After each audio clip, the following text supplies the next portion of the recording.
अस्सलाम वालेकुम नाजरीन, मैं हूं मारूफ मलिक और आप देख रहे हैं सियासतनामा। दोस्तों, रज़ा रब्बानी कहते हैं नवे रोज़ की आनी मुद्दत में इंतखाबात ना होने से वफाक के लिए संगीन नताइज होंगे।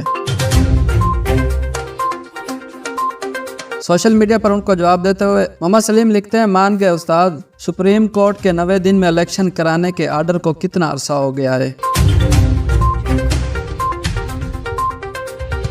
फरजाना लिखती हैं, अब ये जागना शुरू होंगे।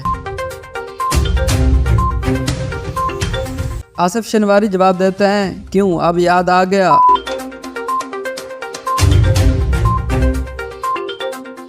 एक और सार्फ लिखते हैं, धमकियां शुरू और अब ये सिंध देश का नारा लगाएंगे, लेकिन ये तो लाडले हैं। इमरान खान कोई बयान जिसमें उसने वफाक को इस तरह की धमकी दी हो। एक और सार्फ लिखते हैं, माशाअल्लाह, पोनी वाली सरकार बरामद हो गई। यही 18वीं तरमीम के लिए कुरान पर जरदारी का हल्फ लेकर अमरीकी एजेंडे पर अमल पेरा था। एक और सार्फ लिखते हैं, जब नई हल्का बंदियों का कानून बन रहा था तो जरदारी और सपोर्टर कहाँ गायब थे।